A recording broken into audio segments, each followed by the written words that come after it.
Ilan sa kanila ay sina Terence Calatrava, former Undersecretary of Office of the Presidential Assistant of the Visayas of the Philippines, Kong Roman Romulo of Pasig City, Kong Jojo Ang of Uswag Ilonggo Party List, Congressman Patrick Michael Vargas of Quezon City, Kong Juan Carlos Arjo Aitaide of Quezon City, Nicanor Nicky Briones of AGA Party List, Congressman Marcelino Marcy Teodoro of Marikina, Congressman Florida Robes of San Jose del Monte, Bulacan, Congressman Leandro Jesus Madroño of Romblon, Congressman Benjamin Benji Agarao Jr., Congressman Florencio Gabriel Bem Noel of Anwaray Party List, Kong Leo de Ode Tariela of Occidental Mindoro, Congressman Reynan Arrogancia of Quezon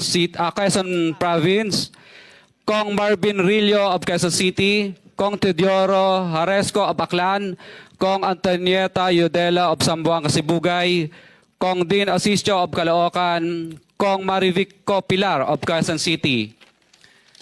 21. Mayroon ding mga kinatawa ng ilang politiko na nakikipagtakbo sa amin upang manghingi ng porsyento kapalit ng mga porsyento ng mga proyekto.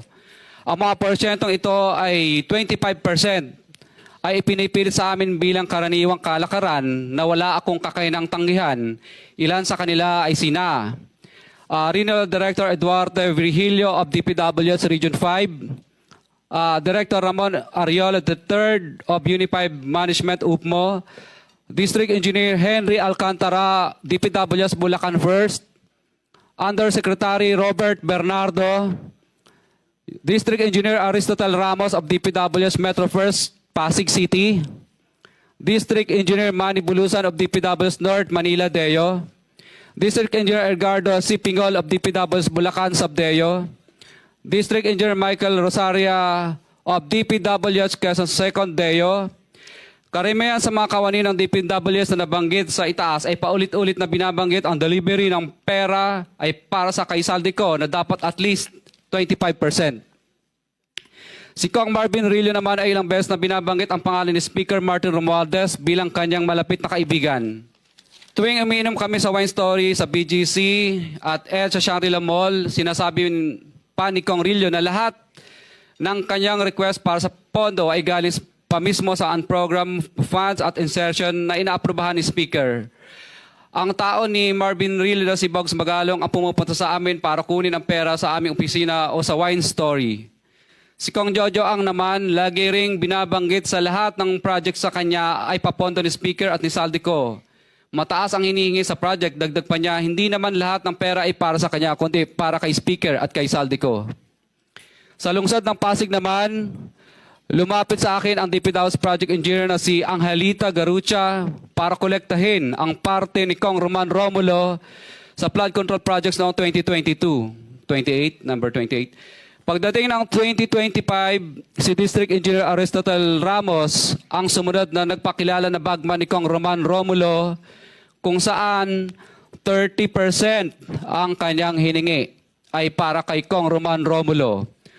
Sinabihan ko kay D.E. Ramos na masyado namang mataas, ngunit sinabi niya na walang magagawa dito dahil pondo ito galing sa unprogrammed funds at insertion galing sa taas. Sa ilang pagkakataon, ang mga politiko na personal na inabutan ng halaga ayon sa hinihingi nilang porsyento mula sa proyekto. Ang pagbabayad na ito ay hindi naman kagustuhan kundi isang hakbang na ginawa namin dahil sa matinding panggigipit.